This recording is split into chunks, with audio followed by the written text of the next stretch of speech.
brightly.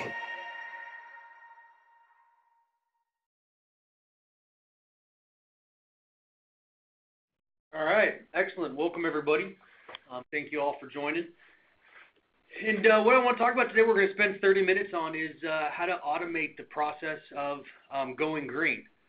This was an idea that essentially came from a client of ours who had talked a little bit about how the factors that went into energy management, that went into all the things that you guys have to worry about day in, day out, that if we can automate the process of being quote-unquote green, if we can automate that process, we can achieve results without necessarily having to dedicate the staff and the resources and all the time and effort that a lot of times people get bogged down on. So the big challenge when we started working with other clients, the big challenge that we identified when we started working with the different folks that were tracking energy was the first, for a lot of people, energy tracking is something that is added to their plate of additional responsibility.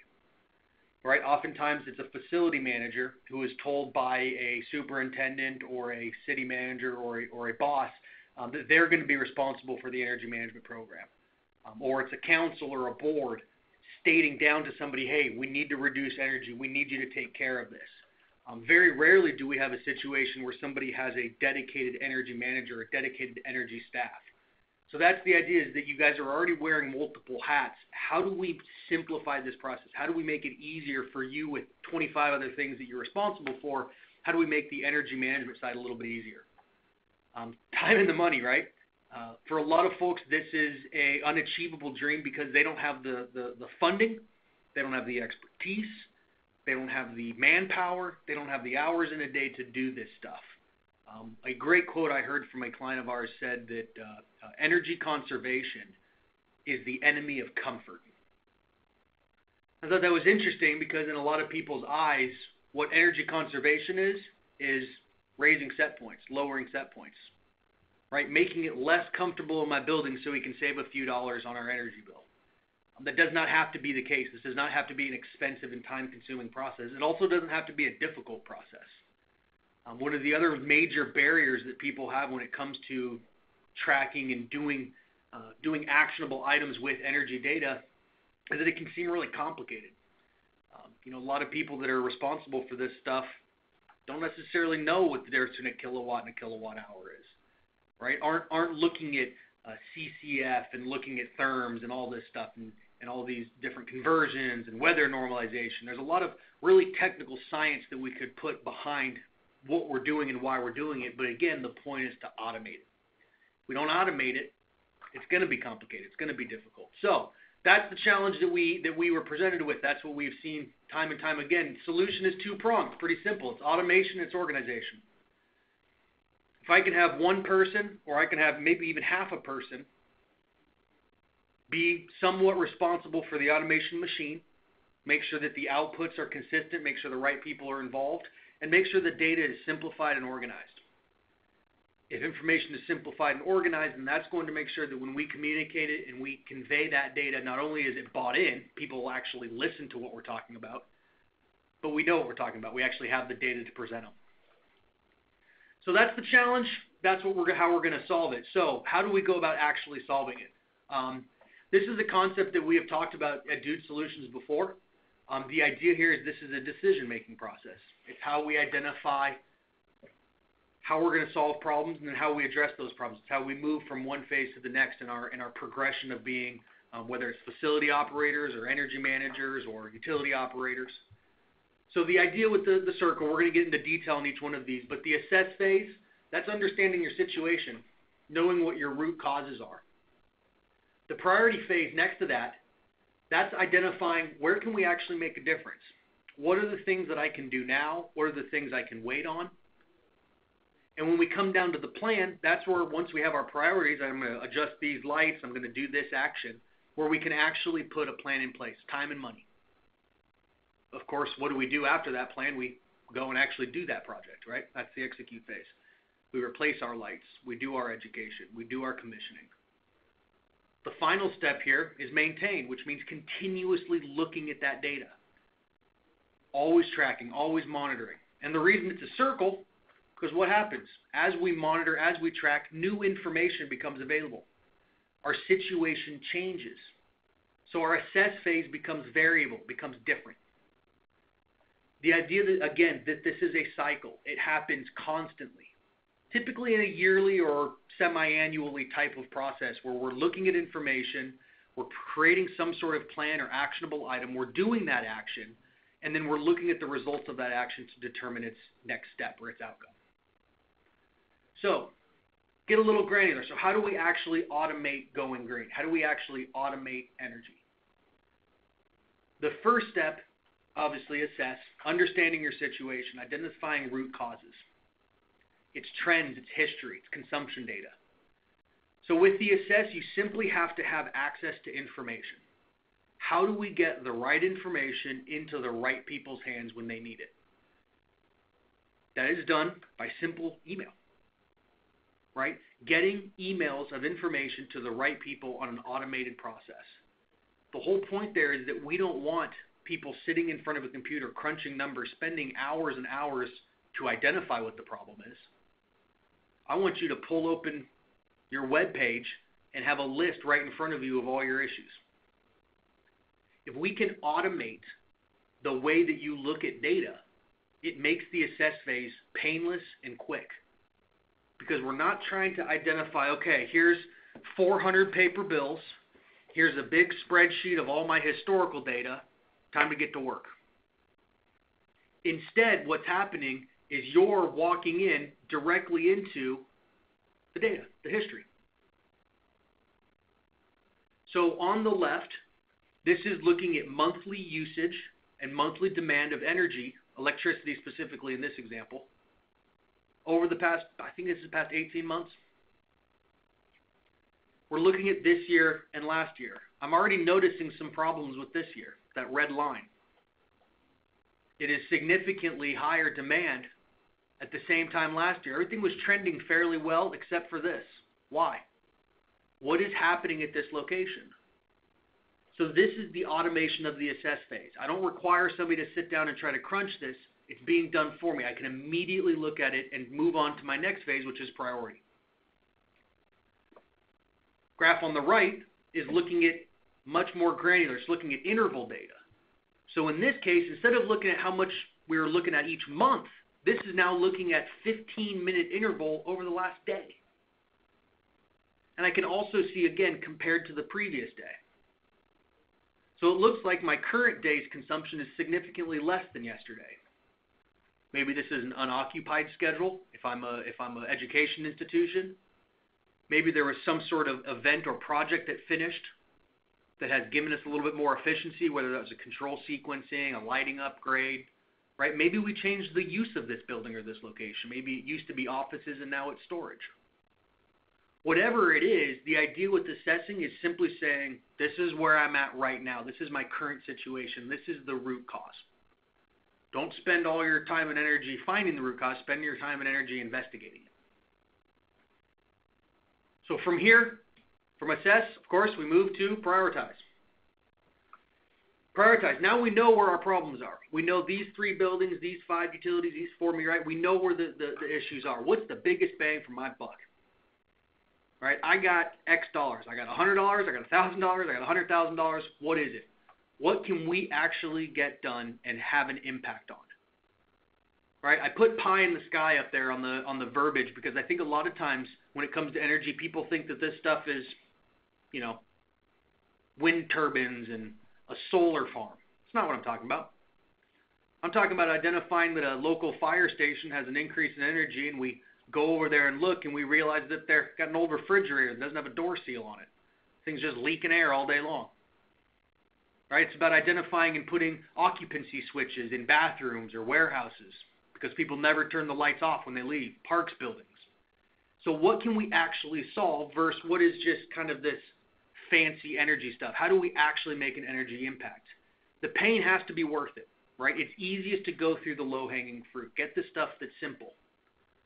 So now that I know where my problems are, how do I actually automate the priority phase? Once we know where the problems are, we have to identify where the problem is biggest, and we do that through benchmarking.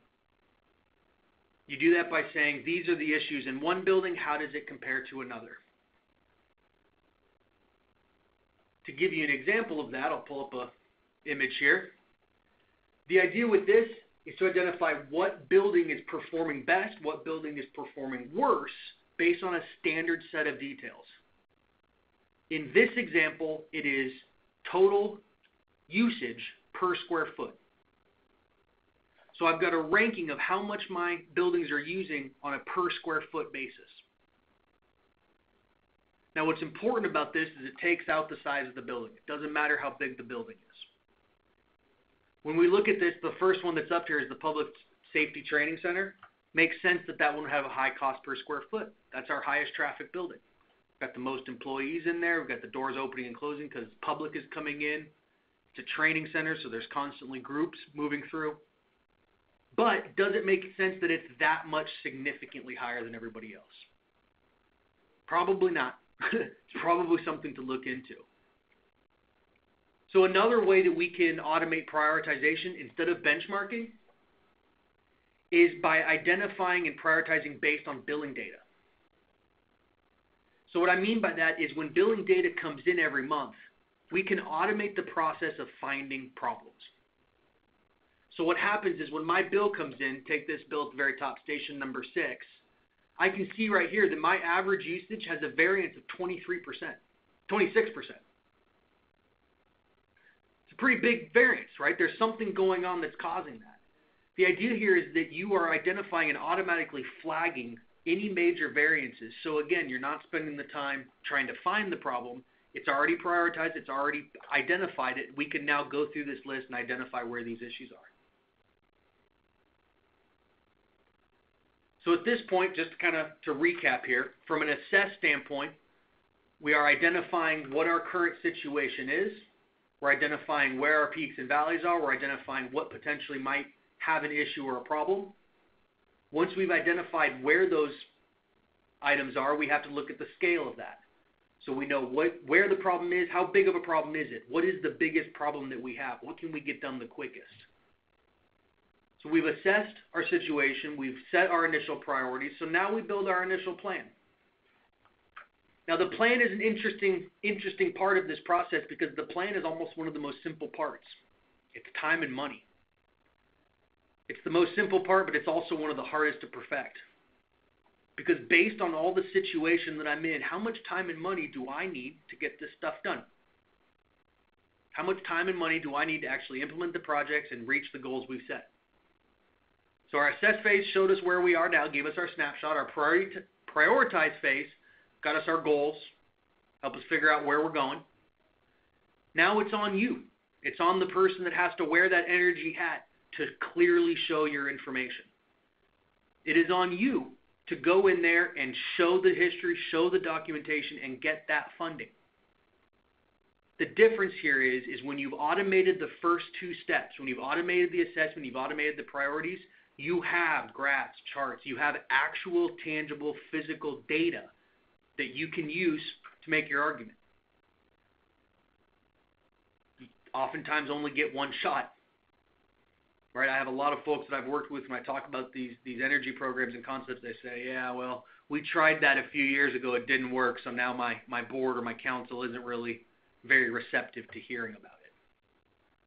And that really stinks because if we had bad information or we got bamboozled by a bad vendor promising more than we could actually get in return from an energy standpoint, that can really sour people.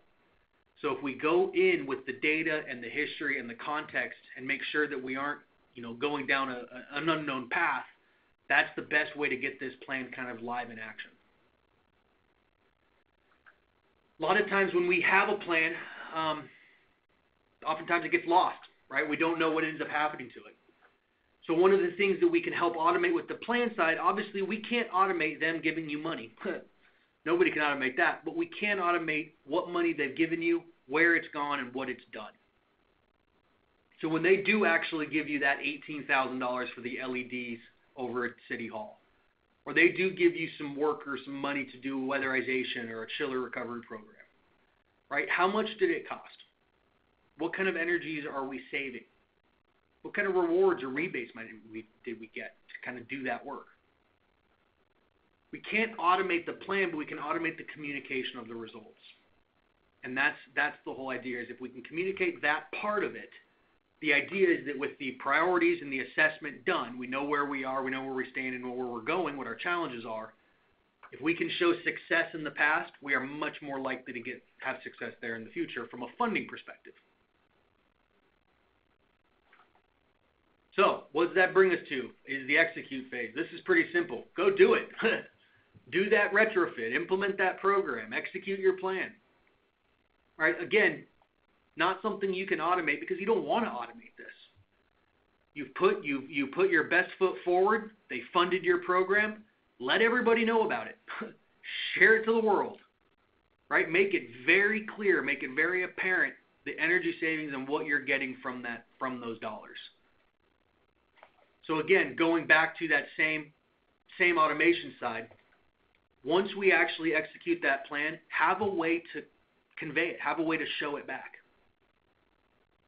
Again, whether it's through automated emails, whether it's through a monthly meeting, however you want to do it, set up the functionality so that the information is distributed to the right people at the right time when they need it.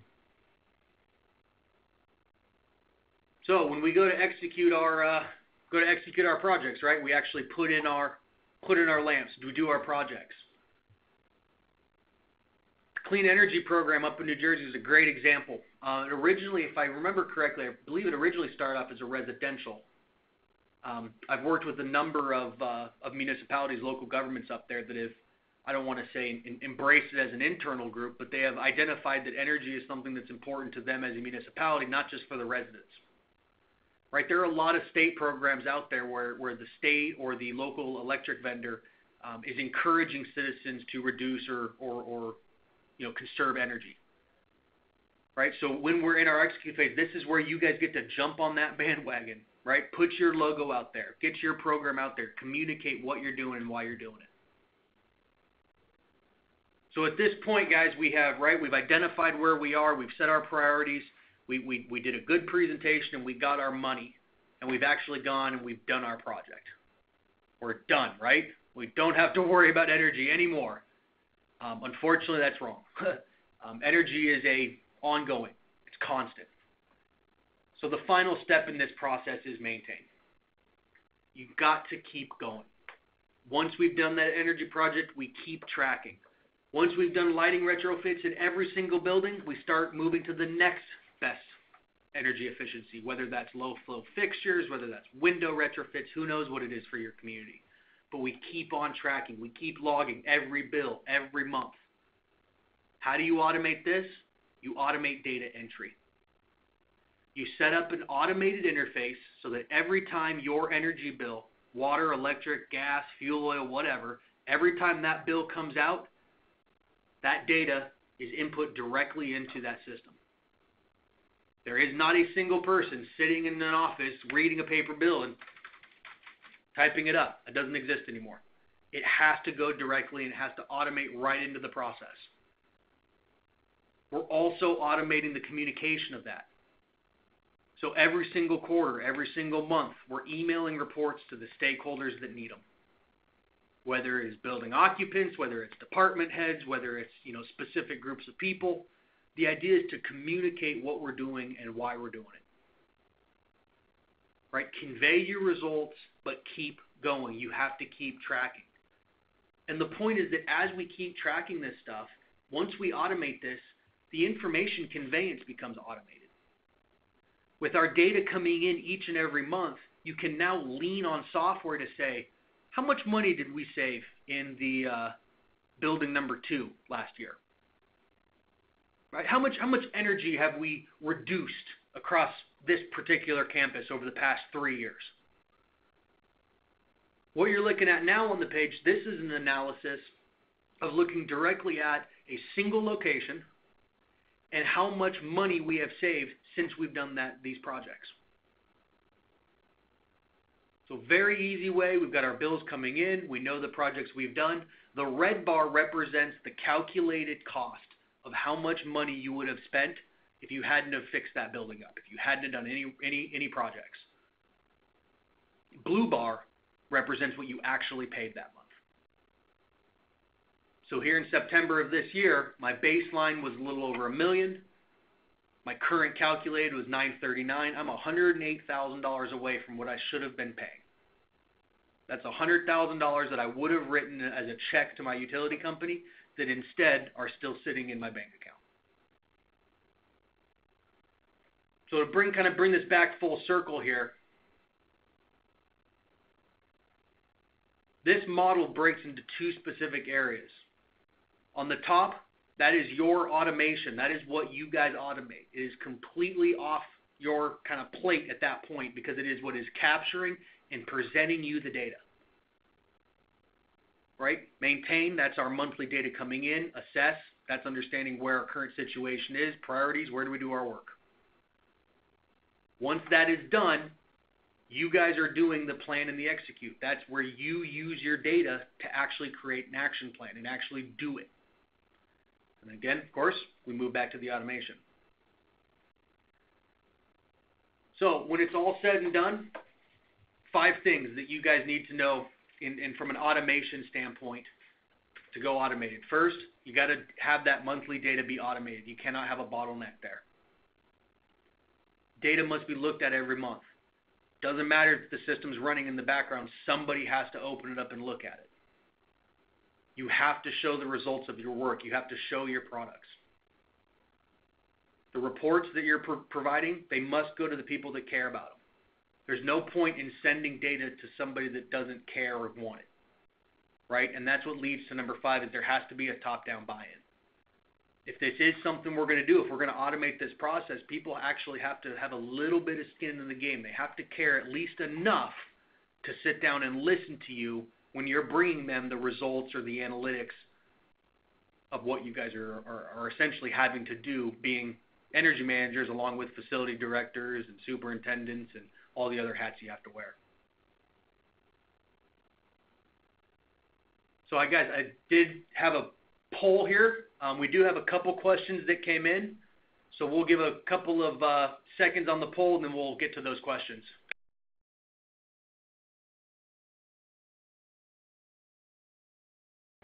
I should mention, actually, I just got a note here. I should mention that the screenshots I've been showing you, that is what Energy Manager in that statement is. So when it says information about Energy Manager, that is the program that provides all the reports and does all of that data automation.